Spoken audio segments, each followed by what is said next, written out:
el registro. Listo.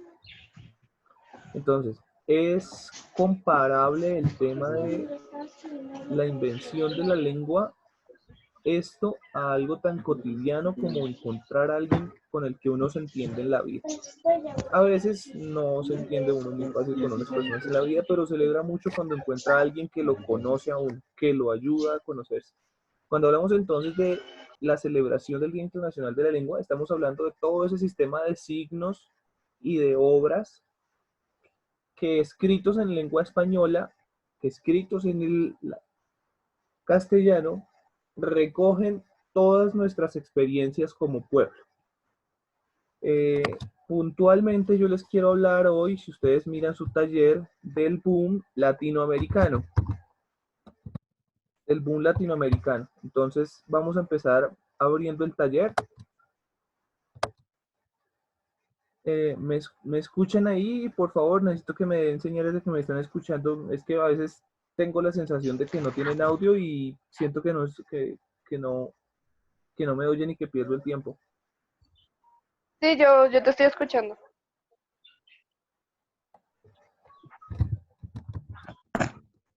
¿Se me escucha? Ok, listo. Entonces, para empezar a trabajar ese tema, voy a compartirles aquí pantalla.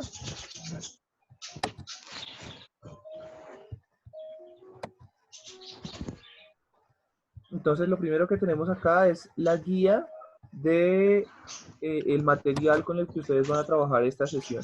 Esta sesión se llama el boom latinoamericano y tiene un otro apéndice o una subentrada que se llama el realismo mágico. Entonces, instrucciones, ver el video del link. Resulta que si ustedes miraron en la plataforma, hay un video de introducción o de acercamiento que les explica a ustedes cómo ingresar a una aplicación que se llama Retina Latina. Entonces, básicamente para que vean cómo se ingresa, voy a hacerlo yo desde acá desde el computador, entonces voy a compartir pantalla. Permítanme un momento.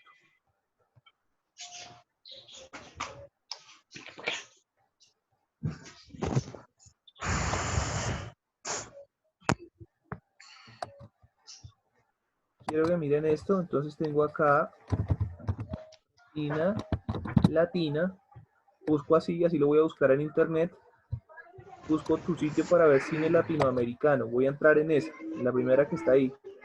Ustedes desde su celular pueden encontrar esta misma opción, Retina Latina, y la pueden descargar. Pueden descargar Retina Latina y lo que van a hacer cuando ingresen es que van a ingresarse o a registrarse. Ustedes entonces, ¿qué es lo que van a hacer? Van a digitar su correo, van a digitar su contraseña, ingresan, ¿cierto? Y van a buscar la sección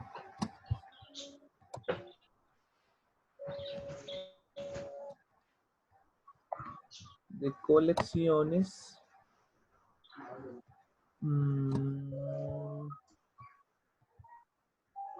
Voy a buscar aquí en películas, perdón, en la sección de películas, formato, miren, luego cortometraje, entonces recuerden, películas, formato, cortometrajes, entren en cortometrajes,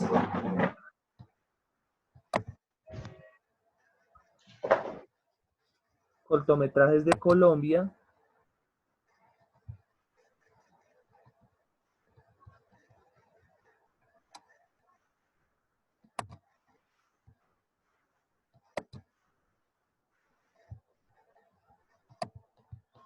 bueno, aquí está un poco lenta la página, no lo carga, pero se van a encontrar con un documental que se llama Sin Título, Tercer Movimiento. Hay un video que les envié, ustedes lo pueden mirar y pueden trabajar eso desde su celular, desde la plataforma. Vamos a... Entonces, chévere que vean ese documental que se llama Sin Título, Tercer Movimiento, porque ahí vamos a trabajar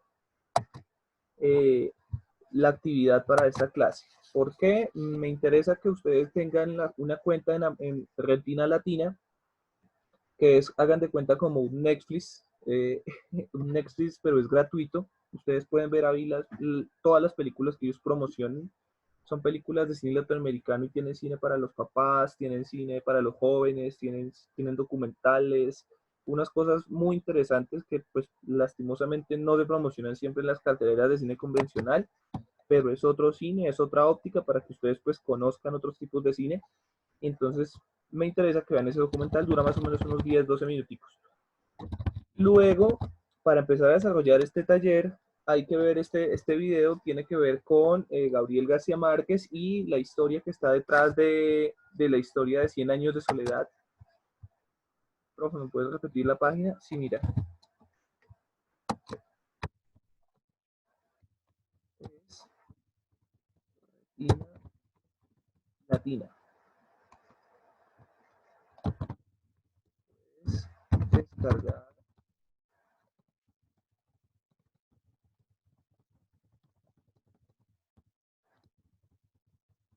La pueden descargar como aplicación en sus celulares y es mucho más fácil porque simplemente ingresan a la aplicación.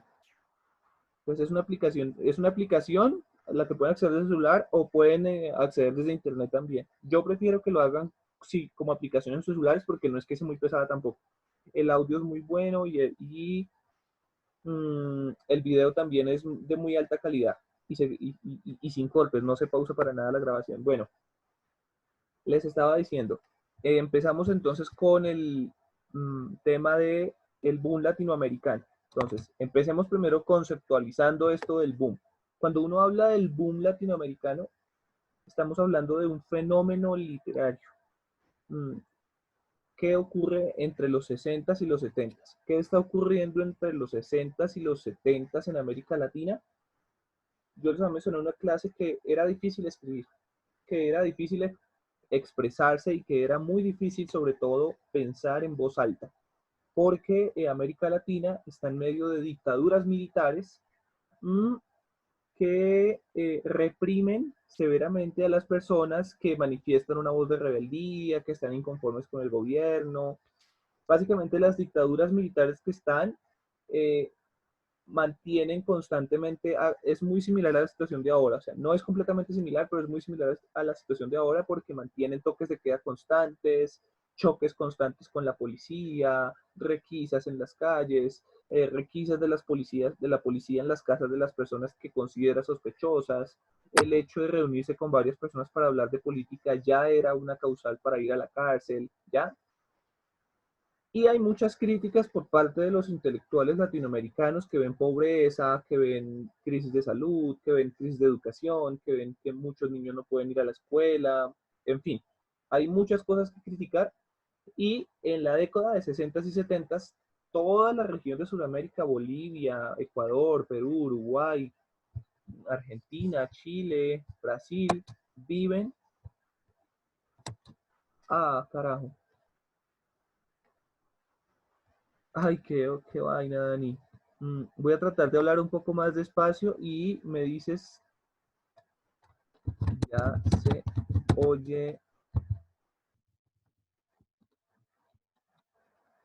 me dices cuando se oiga mejor. ¿Listo?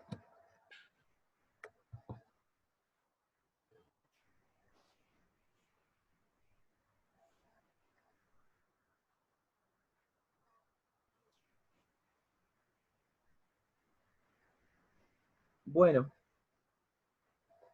les estaba diciendo entonces que es difícil pensar en voz alta y eso, esa necesidad, esa frustración de no poder expresar todo el descontento social hace que algunas personas se refugian en la escritura. Entonces, imagínense esos casos de personas que tienen mucha violencia en sus hogares y la mejor manera de desfogar eso que sienten es ir a tomar o ir a pensar o a escribirlo todo. Entonces, el dolor busca las maneras de salir y la forma en que ese dolor se va a evacuar es mediante la escritura. Se llama consiste entonces, les repito acá, consiste en el afloramiento de una narrativa latinoamericana. esto es importante, hablar de una narrativa latinoamericana es darle una identidad a la escritura particular de América Latina. Recuerden ustedes lo que habíamos visto cuando veíamos algo de literatura española, que se hablaba entonces del medioevo, ¿cierto? Que se hablaba de las crónicas de caballeros, de las historias legendarias, de las luchas de guerra, que se escribían en prosa, ¿sí? Todas estas historias dantescas y rodeadas de épica, pues cuando un latino las leía, uno decía, oiga, pues sí, muy chévere y todo, pero pues aquí en Colombia esas cosas no se viven, no se ven. Claramente nosotros no tenemos muchos referentes sobre la escritura medieval porque nosotros no vivimos eso, pero nosotros sí sabíamos lo que era vivir, por ejemplo, eh, no sé, ir al río a pescar o coger de pronto quienes han vivido en el campo, yo también lo he hecho, salir corriendo detrás de detrás de unas gallinas o hacer pistolas con ramitas de madera, ¿ya? Hay cosas que son comunes para muchos de nosotros como latinos, ¿ya? Entonces, cuando alguien crea una narrativa, en esa narrativa, sin pretenderlo, muchos de nosotros nos vamos a sentir identificados con lo que está diciendo. Eso es como ponerlo de esta manera. Una cosa es hablar de los Simpson y toda la realidad que cuentan los Simpson en sus caricaturas, y otra hablar de El profesor superó o del Chavo, por ejemplo, el Chavo del 8. En alguna medida nos identificamos un poco más con la vida del Chavo del 8 y con la vida del profesor Superó, porque hablan en nuestros términos, porque los personajes son más cercanos, porque las situaciones son más probables, ¿m? Porque son latinoamericanos, no son estadounidenses como los Simpsons. Entonces, tener una narrativa es decir, venga, yo parcho acá, estas cosas tienen que ver conmigo, me representan de alguna manera. Esto es lo que le da ese sabor, por decirlo así, a la narrativa latinoamericana. Hagan de cuenta cuando ustedes escuchan hip hop, no sé si escuchan rap, a mí me gusta mucho. Es muy chévere poder escuchar una música en la que uno diga, oiga, sí, me gusta lo que están diciendo acá, me gusta cómo están expresando el mundo, me gusta porque esta gente tiene razón en algunas cosas. Y esto no pasa en otras músicas, podrá decir uno. Pues entonces imagínense que la narrativa del realismo mágico o del boom latinoamericano es a los pueblos de Latinoamérica lo que el rap es a los jóvenes, a muchos jóvenes de hoy en día. Es una vaina que representa y cuenta historias de vida. Ahí está el poder maravilloso de la narrativa latinoamericana. ¿Por qué es maravilloso? Porque antes no había existido.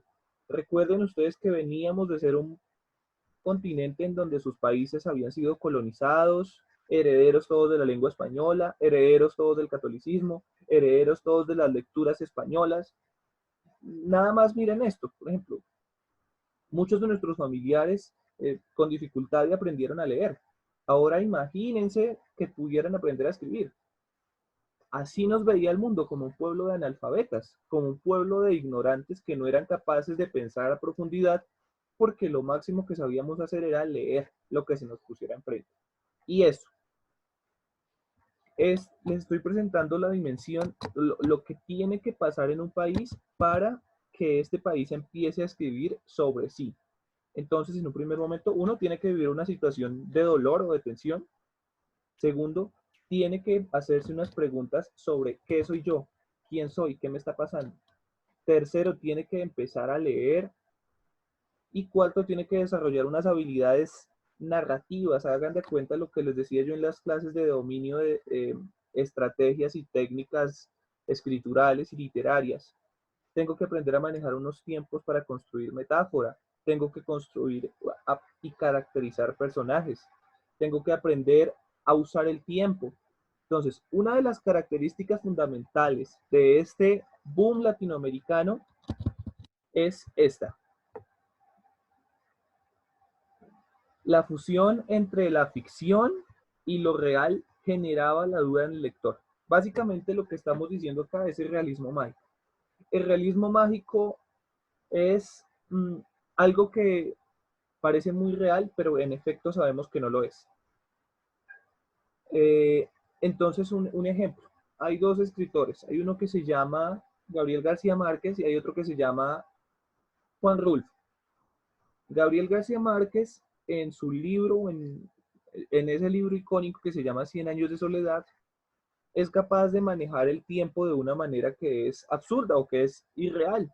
Y él es capaz de traer el presente al pasado, el pasado al presente, y eso hace que muchas veces el lector esté leyendo, para quienes no han leído a Gabriel García Márquez, ojalá que puedan leer Cien años de soledad cuando ustedes, pero cuando ustedes lo consideren, cuando quieran, no cuando se les obligue.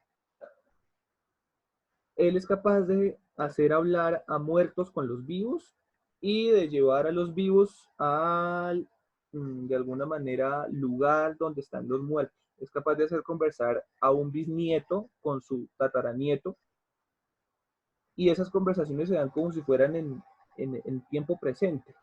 Esto es lo que llaman en literatura romper el tiempo. ¿Por qué romper el tiempo? Porque acordémonos de las lecciones básicas. El tiempo es pasado, presente y futuro. El tiempo es lineal, digamos lo que es como las horas del reloj, que si son las 3 ya no pueden ser las 2, que si son las 6 de la tarde ya no puedo volver a la 1 de la tarde, porque estoy en el pasado. Cuando alguien rompe el tiempo, puede ir de las 6 de la tarde a la 1 de la tarde, como si dominara el tiempo, hagan de cuenta como si estuviera en una máquina del tiempo, y puede combinar esos tiempos de diferentes maneras. No sé si ustedes han visto esa película de Avengers, donde sale un man que se llama el Doctor Strange, y él tiene como la capacidad de maniobrar con el tiempo. Y cuando maniobra con el tiempo, por supuesto, también tiene la capacidad de maniobrar en el espacio. Una de las características entonces del realismo mágico es, primero, que presenta realidades eh, de, a partir de la ficción. Dos, que es capaz de romper el tiempo. Tres, otra de las características del realismo mágico es lo que representan sus personajes y las palabras con las que son construidos.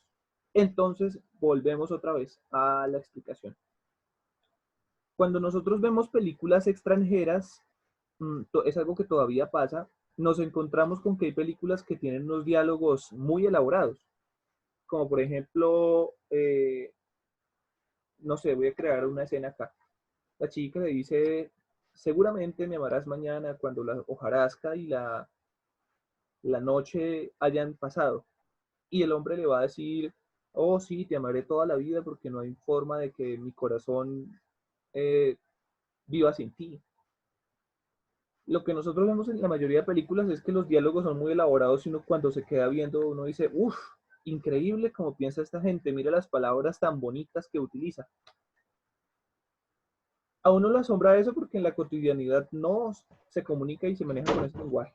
Uno simplemente es, ¿qué hubo? ¿Qué más? No sé si están viendo ahora la moda que está saliendo de que suben videos en donde subtitulan las conversaciones de los colombianos que hablan, eh, las subtitulan, como si estuvieran, no sé cómo explicarlo, eso sí no sé cómo explicarlo. Entonces, no sé, un diálogo de pandillas, guerra y paz, lo subtitulan a un español que es como el español que piensan los estadounidenses que nosotros hablamos. Este ejemplo, ¿para qué lo estoy poniendo? Porque básicamente en la narrativa tradicional, en la novela de Shakespeare, en la novela de Cervantes, en la novela de Lope de Vega, de Miguel de Unamuno, en fin, los que quieran, que son de carácter europeo, cuando el colombiano o el argentino las lee, dice, hombre, pues muy chévere y todo lo que están diciendo esos autores, pero nosotros no pensamos así, nosotros no hablamos así, nosotros nos comemos las palabras, nosotros, nosotros en vez de decir para qué, decimos para qué. Nosotros en vez de decir papá o mamá, decimos apá o amá.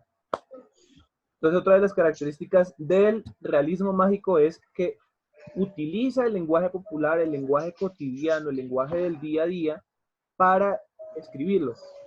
¿Por qué? Porque eso hace parte de las experiencias que han vivido los autores. Gabriel García Márquez fue pobre, Gabriel García Márquez, eso lo van a ver en el video que está acá en la motivación, tuvo muchos percances para escribir. Gabriel García Márquez sabe lo que es la miseria. Y por supuesto que al vivir en la miseria sabe cómo se habla desde la miseria. Entonces, 4 características tenemos ahí. La cuarta característica está relacionada con el uso del lenguaje tradicional, del lenguaje coloquial que se utiliza en la cotidianidad por parte del latinoamericano. Entonces aquí hay una explicación de lo que significa el realismo mágico. Las novelas reflejaban un estilo en las que predominaban historias transcurridas en espacios urbanos, influenciados por condiciones políticas y sociales de los países latinoamericanos, de donde son oriundos los autores. Miren lo que les estaba diciendo acerca de romper el tiempo. El tiempo narrativo podía comenzar por el final de la historia y luego saltar sin respetar la linealidad de los acontecimientos. ¿Esto qué significa? Les voy a hablar de una parte muy interesante para ejemplificar esto. Cuando ustedes empiezan a leer 100 años de soledad de Gabriel García Márquez, el libro empieza con algo que dice como esto.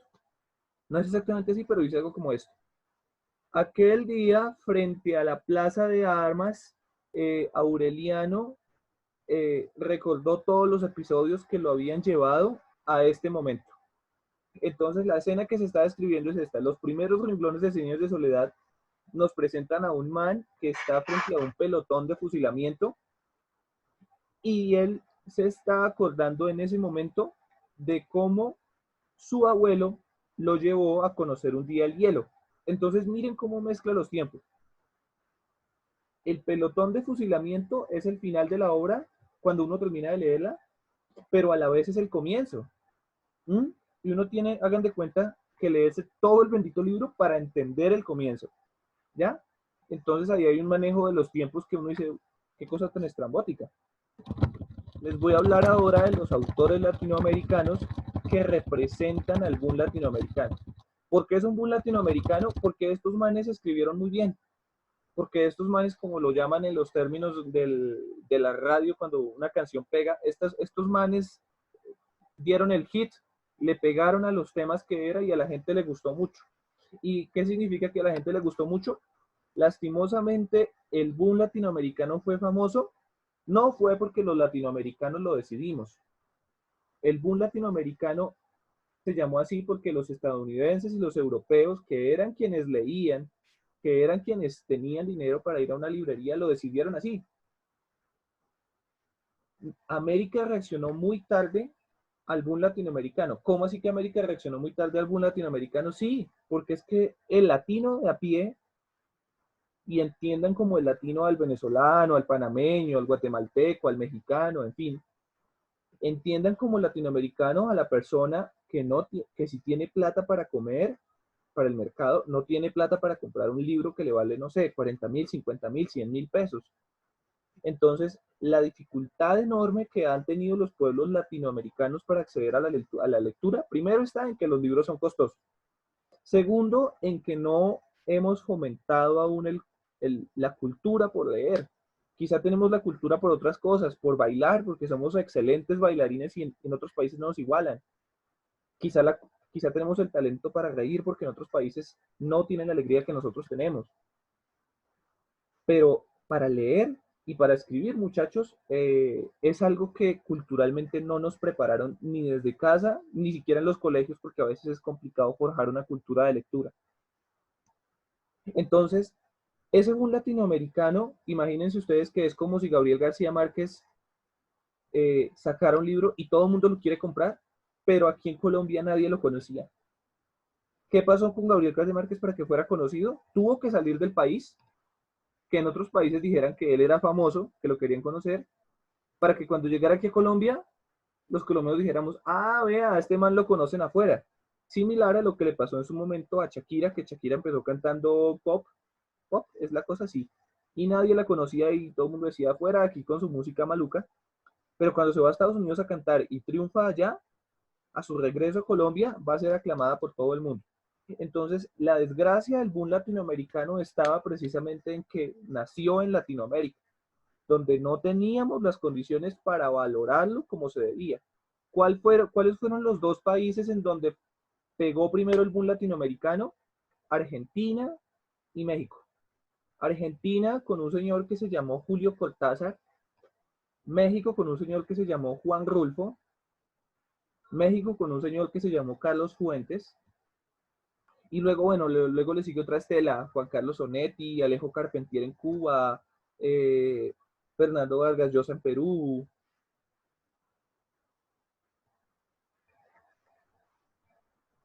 El punto al que quiero llegar entonces es que ese realismo mágico sirvió para algo, sirvió para decir en la escena literaria, oiga, miren, Latinoamérica existe, oiga, miren, en Latinoamérica escriben y se autodescriben, porque ese realismo mágico, lo que les digo, no eran libros de historia, pero cuando uno los lee y uno ha vivido la historia y ha leído un poquitico de historia, uno se da cuenta que ahí entre líneas están escritos los capítulos que conformaron a nuestra sociedad. ¿Mm? Entonces, algún día ustedes van a poder leer Cien años de soledad y se van a encontrar con la metáfora de lo que significa Macondo, un pueblo escondido, fundado a la Raca Mandaca, en donde hay muchas supersticiones, en el que se van a desatar ciclos de violencia incomprensibles. Dice el libro que a veces eh, era más fácil O sea, digamos, empezar la una guerra literatura, que terminarla, ¿sí? Que eran guerras sucesivas, contando la historia de las guerras civiles en Latinoamérica, contando la historia de las guerrillas en Latinoamérica, contando la historia de las luchas entre los pueblos de Latinoamérica, esa lucha fratricida entre hermanos, ese derramamiento innecesario de sangre. En fin, explora muchas cosas cada uno de estos autores. Entonces aquí les doy el nombre de los diferentes autores del boom latinoamericano. Argentina, Brasil, Chile, Colombia, Cuba, Guatemala, México, Panamá. Estos son entonces los autores que tenemos. ¿Alguien tiene alguna pregunta relacionada con el realismo mágico, con el boom latinoamericano, muchachos? o sea que la ¿Les literatura explico? latinoamericana, o sea, trata de llevar, digamos, a donde el libro nos puede llevar Por o nos ejemplo, puede dirigir según el tiempo, ¿sí? como para saberlo un poco más, resulta que así como cuando uno habla con un músico y uno le pregunta, bueno, o con una persona, bueno, ¿y a usted qué música le gusta? Cuando a uno le preguntan qué música le gusta, uno puede remitirse a hablar de cantantes en particular. Entonces, no sé, a mí me gusta Paquita del Barrio, Leodán, Leonardo Fabio, Nino Bravo, digamos, un ejemplo. Pero perfectamente, pero perfectamente,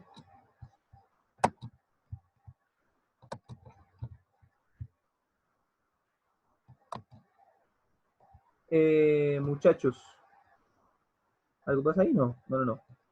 Pero perfectamente puede ser más concreto y irse a decir, me gusta un género en particular que se llama la música romántica. Y eso arropa un montón de cosas y específicamente remite a un montón de autores. Cuando nosotros hablamos en literatura de qué gustos tengo yo puedo decir novela negra, yo puedo decir suspenso, yo puedo decir superación personal, yo puedo decir lectura clásica, pero yo puedo decir también que me gusta el realismo mágico. Y cuando digo me gusta el realismo mágico, le estoy diciendo al otro, oiga, a mí me gusta la historia de Latinoamérica, a mí me gusta eh, una escuela de literatura, porque en eso se convirtió el realismo mágico. Muchas personas han llegado, pero millones, han llegado a Latinoamérica solamente para aprender a escribir con esa narrativa, con esa técnica, con ese estilo del realismo mágico, porque les llama la atención, porque les parece bonito, porque les parece romántico, porque les parece sencillo, les parece sincero. Cuando digo sencillo no significa fácil. Cuando digo sencillo es que realmente explica mucho sin embolatar con tanta palabrería. Eso es la identidad entonces de la narrativa del realismo mágico. Yo espero que esta clase o esta sesión les sirva a ustedes para que puedan tener pues esa claridad de lo que significó el realismo mágico. Es un momento que ya pasó, muchachos. El realismo mágico ya no lo estamos viviendo porque ahora los escritores escriben sobre otras cosas. Esto recuerden que ocurrió de los años 60, pongámosle hasta los años 80, que fue un momento en donde, preciso, como por arte de magia, todos se pusieron de acuerdo para escribir y sacar unas obras monumentales. Tampoco, cada autor de estos meritaría un bimestre completo por las cosas que ha escrito. Estamos hablando de Julio Cortázar, estamos hablando de Jorge Luis Borges, estamos hablando de Ernesto Sábato, estamos hablando de uno que me gusta mucho a mí que se llama Julio Ramón Ribeiro. No, o sea, estamos hablando de Alejo Carpentier. Lo que estos señores han escrito bastaría para que tuviéramos una clase de historia. Pero bueno, en fin. Volviendo al tema del taller, vamos a pasar a la parte final. En la práctica de desarrollo vamos a encontrar tres puntos para la actividad que ustedes tienen de español. Una, realizar un mapa conceptual en donde ustedes me den sus características del boom latinoamericano. Con el material que les suministré aquí anteriormente en la guía, más la explicación que les he dado, yo espero, por favor, que ustedes me construyan un mapa conceptual con los conceptos que ustedes consideran importantes. Listo, yo valoro mucho el trabajo autónomo de cada uno. ¿Y cómo así que el trabajo autónomo de cada uno? Es decir, lo que entendieron ustedes, eso es el aprendizaje y eso para mí vale más que cualquier 20 o 30 hojas de texto escrito.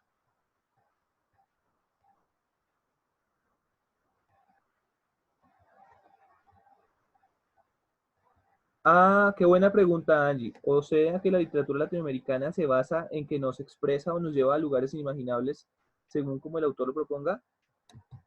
Sí, pero por lo general, haz de cuenta que el sello de realismo mágico, como tú me lo estás preguntando, espérame.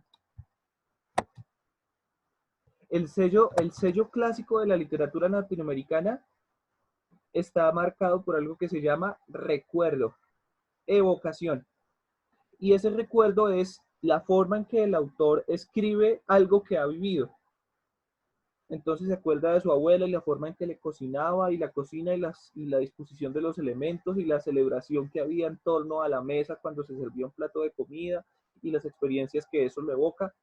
Es decir, la narrativa latinoamericana se nutre de mucha realidad, demasiada realidad. Nos puede llevar a lugares imaginados, pero tú sabes que algo es latinoamericano cuando está hablando de cosas muy reales. Nosotros no nos vamos a princesas, no nos vamos a dragones, no escribimos sobre criaturas místicas, pero sí escribimos sobre cosas como una aparición de la Virgen, como por ejemplo escriben los mexicanos sobre los muertos, sobre las tradiciones, sobre los bailes. Eh, Ahí está la característica de la narrativa latinoamericana, en que toma la realidad para escribirla y le atribuye algunos caracteres de ficción, algunos, ¿cómo les decía yo? Algunas herramientas literarias, prosopopeya, el símil, la metáfora, para escribir esa realidad de una manera un poco más bonita. No sé si quedó saldada tu pregunta. Retomo acá, por si tienes otra pregunta me vuelves a escribir. Segunda, ¿cuál es la característica principal de la narrativa del realismo mágico? Pues a partir de lo que yo les he dicho y de los videos que ustedes vean, van a mirar cuál es la el documental que van a ver se llama Tercer Movimiento, sin título. Es un documental que podría asemejar lo que es el realismo mágico. Es mirar al alimento y las interacciones que tiene el campesino y la persona que produce con la alimentación. ¿Quién está narrando ese video? Lo están haciendo los propios campesinos y lo hace un antropólogo. ¿Listo? Entonces, la clave para entender o los lentes con los que tienen que ver ese documental es cuáles son las realidades que está narrando este documento. Más allá de que sea interesante, de que sea emocionante, de que tiene una superaventura, es cuál es el potencial expresivo de ese documental ahí. ¿Qué cosas de la realidad encuentro yo ahí? Eso lo van a hacer con el documental. Me está preguntando, por favor, si tienen dudas, vean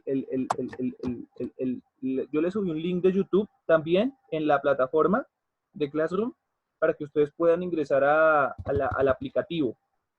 Y les dejé subido ese mismo video ahí dentro de la plataforma para que sepan cómo ingresar al documental. Tienen que ver el documental para poder desarrollar la actividad. El tercer punto de la actividad. Y tienen dos puntos anteriores. Uno, realizar un mapa conceptual con las características. Dos, cuál es la característica principal de la narrativa del realismo mágico. ¿Estamos claros? ¿Hay alguna duda, muchachos? Ya para Profe, terminar la sesión. Mafer, ¿me puede repetir pues lo que tenemos que hacer? Ese es. Ya lo encontraste. Ese es, Paula. Muy bien. Ya Paula encontró el documental. Listo, muchachos. Entonces, que tengan éxito. Es todo por hoy. Profe, Cualquier cosa me escriben al chat. ¿Listo? profe, Tengan buen día. profe.